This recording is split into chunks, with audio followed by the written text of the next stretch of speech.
Okay, so I thought I would start the year off with the full farm tour. So we're gonna start with the chickens. So I don't have very many chickens right now. I've got several roosters and then one lone hen. I will get more hens in the spring, but those are the chickens. We've had a lot of rain, so it's super muddy. But here in the barn, here's our boys that we have. This guy in the back, he's our llama. His name is Firecracker. This one with the white face, that one's Spark. And this other one is Marshmallow. I'm gonna climb back over the fence. So all of these boys are intact. We use these two for breeding, our female alpaca. They're both I can't pronounce it. Anyway, I'll put it up here what it's called, what kind of alpaca they are. Spark is somewhere around 6 to 10 years old. I don't really have ages on them, but Marshmallow here is about 2 years old. He, when we bought the alpacas, he was about a 9-month-old. So he's about 2 now. And he'll start breeding maybe this year. Firecracker isn't used for breeding. We don't have any female llama, but he's supposed to be their protector. He doesn't really do a good job of protecting, but he's supposed to be their protector. Maybe one day I might get a female alpaca to breed, or a female llama to breed with him, but we don't really have any plans to do that because there's not really a lot of value in breeding llama. Their fiber isn't really that great, and so here in the States there's not a lot of value in breeding llama. They're usually just used for guard animals. So even though he's intact, he probably won't ever get bred. These little roosters are super loud. I'm gonna go bring the girls up and introduce you to the girls. Okay, so here are all of the girls. This one right here is Cookie. This bigger white one right here is Flower. This one right here is Oreo. She's a rose gray. The one behind her is Coffee. Try not to get kicked because a couple of them kick. The smaller white one is Sugar. This other one, she's also a rose color, but it's not a rose gray. I don't really know that color, but her name is Bambi. This black one right here is Pepper. And this big guy back here is Cusco. He's our other llama. He's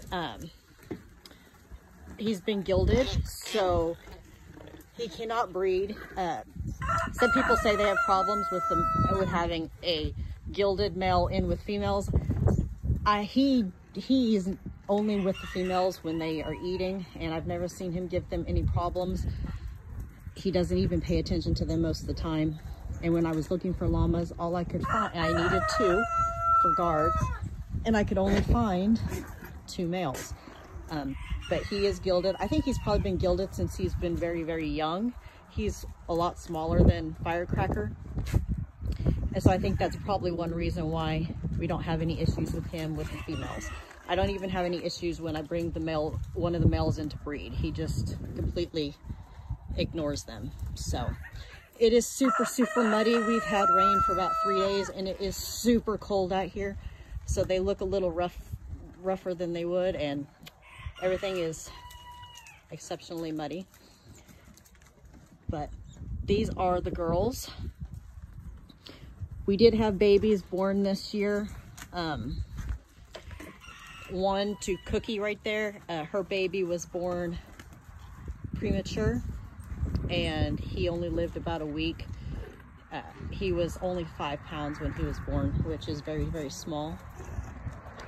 And then the other one that we had born came to one called Cream, which was a little bit lighter than Coffee over there.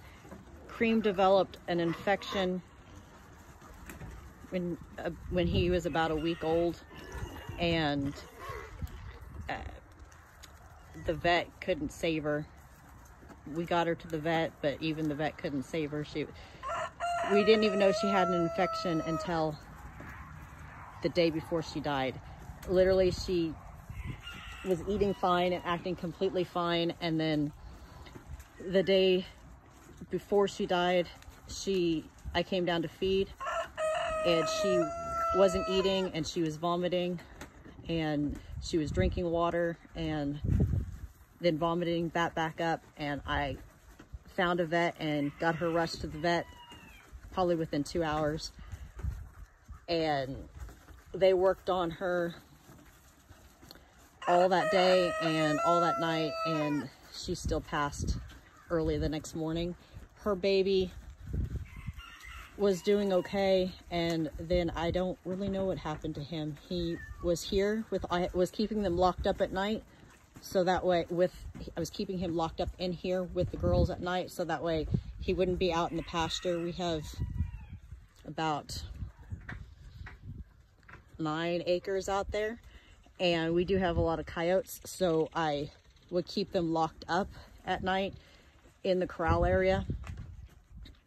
But I was letting them out during the day so they could graze. And he was here at 5 o'clock when I came to feed. When I came to give him his bottle, he was here with the girls. I called all the girls up, fed him his bottle, came back down 2 hours later to feed him another bottle and to lock him up for the night. It wasn't even dark yet, because this was just like early summer, so it wasn't even dark yet, and he was nowhere to be found. We searched for him for about 4 hours and never could find him. So I don't really know. All I can think of is something in the pasture. The girls had been doing a super good job of guarding him and protecting him. They were taking turns guarding and protecting him. So like 2 or 3 of them would guard him while the other ones would eat, and then they would take turns. Somebody else would guard him. So and that had been going on for about 3 weeks without a problem. So I'm not really sure. We do have the occasional bobcat up here, and we do have a lot of coyotes. It was still early enough in the evening that I wouldn't think a coyote would have came out and been able to snag him, but we don't really know what happened to him. He just disappeared. So anyway, I don't know where I was at. I got a phone call. But anyway, these are the girls, and we'll move on to the rest of the animals here shortly. So I said I would try to see if I could get our cat that we have down at the barn. There she is. That's Enard. Hold on. She is usually at the barn when I'm at the barn and waiting for me to fill up her food bowl, even though it's full. She's supposed to be our mouser, but she gets fed. So anyway, that's Enard. Right there. And all the girls are waiting for me to feed them. I'm filling up water, though. They're gonna have to wait just a few more minutes. But it's beautiful today, and they're all just waiting patiently. Okay, so I'm gonna introduce you guys to Lucifer and Buddy. In my intro, you see that I have a white German Shepherd, and that was Lavara. A few months ago, Lavara's owner showed back up and wanted to take Lavara back. And I really didn't want to give her Lavara back because she's not going to take care of her, unfortunately. And unfortunately, Lavara is probably going to end up in a dog pound somewhere.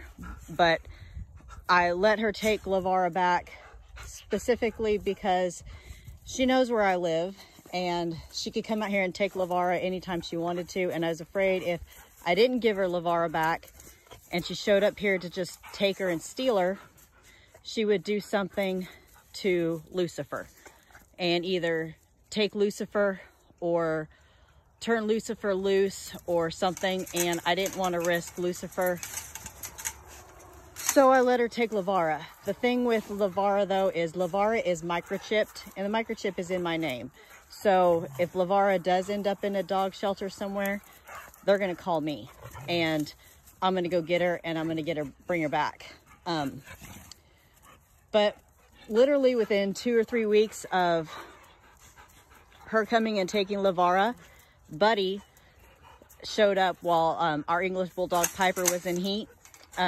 He showed up here at the house, and he was half starved, terrified, and not neutered. So I fed him for a couple days, and I made a post on our local Lost and Found, but I didn't put his picture because with as starved as he was and as scared as he was, I was pretty certain he had been being beaten or who knows what. So I didn't put a picture up. Well, literally the next day, he disappeared and he was gone for a week. Anybody that has females and has had males come around their females knows the male doesn't disappear while a female's in heat. He sticks around because he wants to breed that female. So he disappeared for a week. When he showed back up a week later, he had a 2-inch long chain wrapped around his throat, and it was 2 inches thick, and then it was 6 feet long, and it was wrapped around his neck. And I said, you know what? That's it. He's going in with Lucifer. So I went and brought him and put him in here with Lucifer. We're pretty certain he was being weakened to use as a dog bait. There's people around here that breed fighting dogs, and I was pretty sure he was being prepared to be a dog bait. So it was pretty obvious that whatever was happening to him wasn't good, and he was on my place, and I just said, screw it.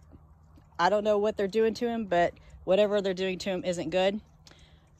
I mean, if he belonged to somebody and he was that thin, he was being starved. So I locked him up here with Lucifer. I kept him for a month, and then I went and had him neutered. So he's been neutered, just like Lucifer's been neutered. He's also been chipped. So anything he disappears and goes anywhere and ends up in a dog pound, he comes back to me. So, but you can see he looks healthy now. Him and Lucifer love each other, and Buddy's staying here for his life. So I'm getting ready to go feed them right now and give them some lovins, because they're both such good boys. They're both such good boys. Yes, they are. Such good boys. But so I'm gonna go and get them some food, and this is Lucifer and Buddy. Okay, so continuing the full farm tour. This is Summer. She is a Sulcata Tortoise. She, most likely she hatched this year. When I got her, she was fairly small. And I got her in, I think, August or September, maybe. So she's grown quite a bit. Normally she's out cruising. This is just her temporary setup for winter time, because she can't be outside in the winter.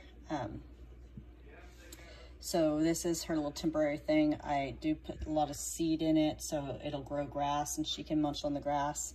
And then this is like hay and stuff that I only give her stuff like every other day, because they shouldn't be eating. Is like our food is super nutritious for them, so it makes them grow too fast, which can cause some pyramiding. So I feed every other day, but then she has the grass that she can munch on the days that I don't feed. So this is from yesterday, but she will still eat on that. But this is her little setup for winter. and she's usually fairly active at night. I pulled her out of, she has a humid hide. Right here is her humid hide, and she was in there snoozing, and I pulled her out of it. But in the evening times, she'll be cruising this whole area. But this is summer. I say female. We won't know until she's much bigger. But anyway, that's her. And continuing on, this is the Dubia roach colony that I have. It's daylight, so there's nobody out, but I have it all blocked off, and there's just this little window up here and the little window up here where you can, where I can kind of view them at night a little bit. I didn't take the lid off of this, so, but I will pop this over. And there's none under that. Let's see. Here, I'll just pull this lid off, and then I'll be able to show. Oh, there's a whole bunch moving right underneath here. Hold on, they're all going to start scattering because of the light. So this is the Dubia roach colony. They're all scattering because of the light. I'm going to put it back because they don't like the light, but they are set up to breed. This is all set up as a bioactive, so they kind of are breeding and growing the way they would naturally in the wild. This particular species of roach does not populate in the house, so if they were to escape, they would just eventually die off and wouldn't be able to continue to breed without the proper setup. But in this, they breed quite well. So, and I use them for feeders to feed the, sometimes the monkeys will eat some of them, the spiders. And everybody knows the monkeys, but I will go ahead and show them. So this one's Caesar. And then there is Momoj. And down there is Jasper. They're just hanging out in here. It's their daytime. This is their daytime cage where they spend most of their days. So they're in here just kind of relaxing. I do have the dogs, well, some of the dogs locked up right now. They just got groomed today, but I just got done feeding the alpacas, and so I don't let the dogs out while I'm feeding the alpacas. So here's Athena. Normally she is down in the other cage at night with Elsa, but I just brought them in here for temporary, just for a little bit while I'm feeding the alpaca, while I was feeding the alpacas. So there's Athena. And then down here on the bottom is Loki and Vivian. They've knocked some hangers, well, Mojo knocked hangers down, and I haven't got around there to get those out yet, but there's Loki and Vivian. Vivian is due to have puppies at the end of, she's trying to get monkey biscuits, that's what she's trying to do. They're due to have puppies at the end of January, so this will be Vivian's first litter and Loki's first litter. So Vivian, come here. Look, Vivi, gonna say hi. So those are those two. Elsa's probably irritating somebody because I opened up the door and she ran off. I will go find her and we'll see Elsa here in a little bit. So here's Elsa. She is Catahoula mix. Don't really know what she's mixed with. But she's about 7 months old. She's getting spayed right after the first of the year, and so she won't be having no babies. But there she is. And like I said, they're inside just because I just got done feeding the alpacas. And if I don't keep them inside, they will go bother the alpacas. Here is Church. He is our big house cat. He's still just a kitten. He has been neutered already. He is Russian blue and Bengal. You can make out some of the stripes on his legs occasionally, and he does have some of the spots, but it's hard to make them out. So, and then here are the ferrets. They're in the cage right now because they're trying to get the tree, so I have to let them out in certain areas of the house to keep them out of the Christmas tree. But there's the ferrets. I can't tell which one's which because they are both identical. I'm thinking this one is Timmy and this one's Billy. I don't really know. It's hard to tell. They're almost identical. One is slightly different color and I never can remember which one's which. But they do get out of this cage and they get to run quite a bit and play in the house. This is just where they're at sometimes.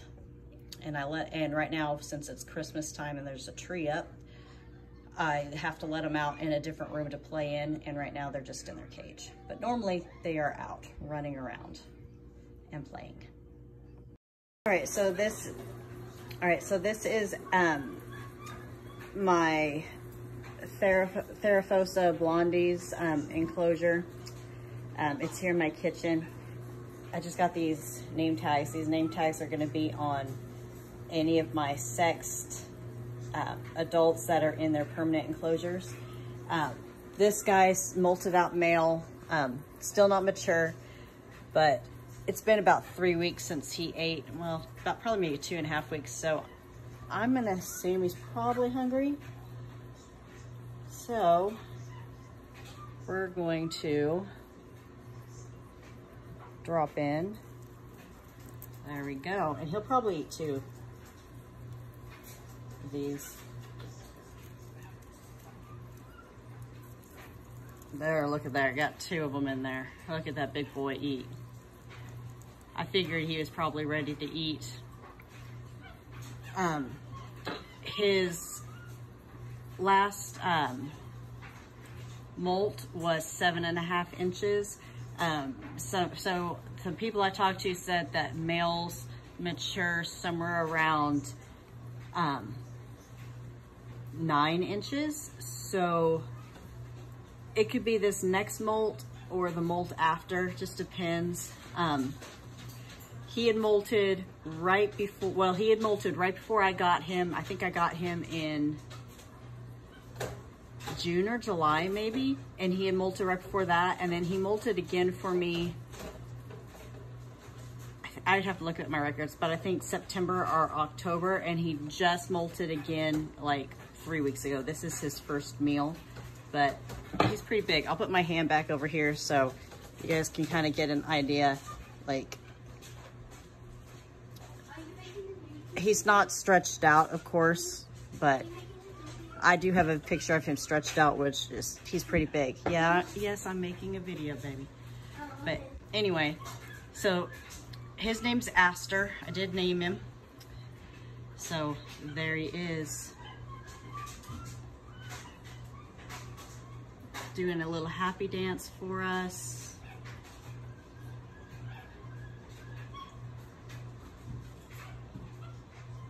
And I've got 3 other tarantulas that are in my living room. Well, one of them's the communal, and then the bearded dragon that's in my living room. So I'm just gonna work around. So on the tarantulas, some of them I'm gonna be able to show you, some of them I won't because they're buried. If I have pictures of them, I will find the pictures and I'll just post a picture of them. But yeah, there'll be a few of them that I won't be able to show because they are buried. Okay, so this is my Grandma Stola polka peas. Haven't had this one very long. I still have the original label. It's the Choco Golden Knee. I will put the light up there. And I will toss in a Roach and see if we'll get to see him eat. I don't know if this one is a male or a female yet. I haven't had a molt from it yet. so I'm not really sure what it is. Try not to lose my roaches. My roaches are trying to fall. I have a bunch of Christmas stuff up here in this thing, so. Oh, the roach ran. Hold on. Let's see if I can figure out where the roach went to. I'm gonna move the light. I'll let you look at him, but I'm gonna move the light so I can look for the roach.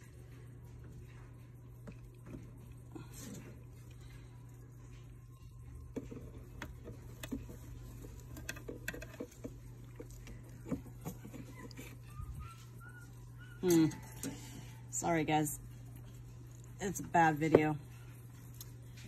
Let me see if I can't pop the top off of it, because he will go after the roach.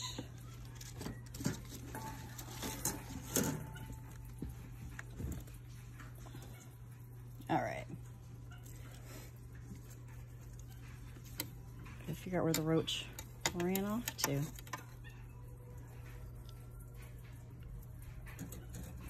I don't know why I lost a, oh, it's in his cave. Huh.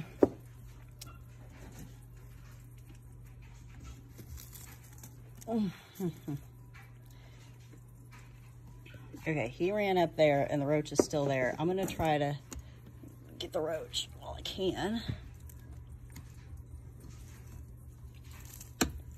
There it is. There's the roach. He's got the roach now. Sorry, that was a rather crazy little excursion. But I'm gonna give him some water and then we'll feed Damiana and see if she'll eat. She's getting ready to molt, I'm pretty sure, so I don't know. But there's a good look at him. Look how pretty he is. All golden. So pretty. I'm gonna do some water. I'm gonna put the lid back on the enclosure before he decides he's gonna escape. He's giving us a little bit of a happy dance. And then we'll look at Damiana. All right, hey babe, pause it for a minute. All right, so here's Damiana. This is her label. This will be her permanent enclosure. I'm trying to get some live plants growing, but the ones I put in here didn't make it. It's too dark over here in this corner. She is right in there. I will find a picture of her if I can't get her to come out to eat. She's getting really close to pre-molt. I can tell she did eat the roach last time, but she is getting pretty close to pre-molt, so I don't know. And I'm gonna have to put the light down, so we'll try to do it this way.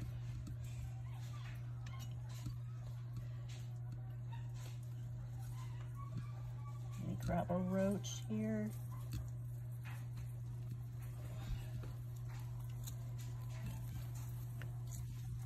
It went up inside. It went in there and she is grabbing it. She did grab it, but you can see her booty a little bit and see that she's getting pretty close to pre-molt. So she'll probably stop eating here pretty soon. She doesn't stop eating for as long. She doesn't go into a long fast. She pretty much eats right up until like 2 weeks before she molts, and then she won't eat like the last 2 weeks. Or she'll the other thing she does is she'll eat, and then the next week she won't eat, and she might not eat for 2 weeks, and then I'll try her again and she'll eat again. So she'll kind of do these like intermediate things when she's pre-molting, and then she'll just molt. But since I've put her in this enclosure, she has been like using her hide, which she never used to do. But she has been using the hide. She is out in a more active area, so it might just be why she uses her hide more. But she needs, once this plant kind of grows a little bit, it'll give her more cover. I did have some viney plants, but what I'll probably do is I'll probably plant a couple more of these because they are low light plants, and that will give her a little bit more cover and shelter, and then maybe she'll feel a little bit more secure. So I'll probably do that here in the next couple weeks. But anyway, there's Damiana. She is my Pamphavetus pizzeri, or the red bloom bird eater.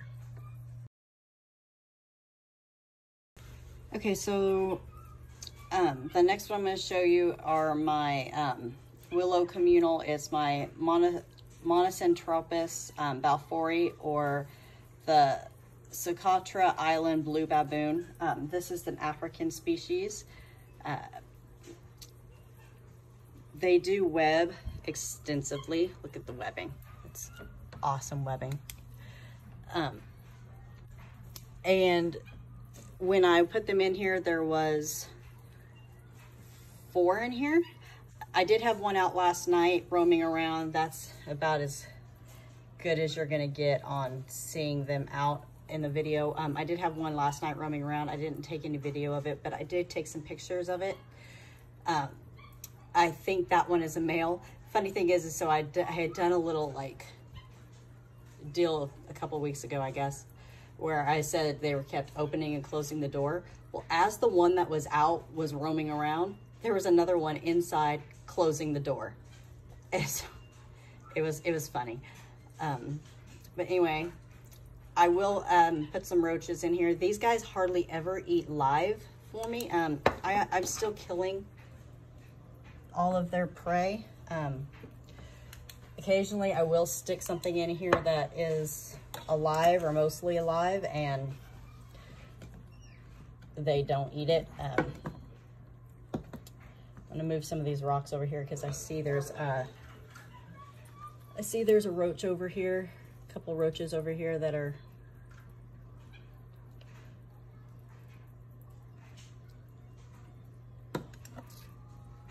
alive. But anyway, that's about all you're gonna get to see. I'm gonna find these roaches that are still alive. I'm gonna kill them and leave them at the entrance, because that's normally how these guys eat. Very rarely are they eating anything alive still. They're a bit lazy.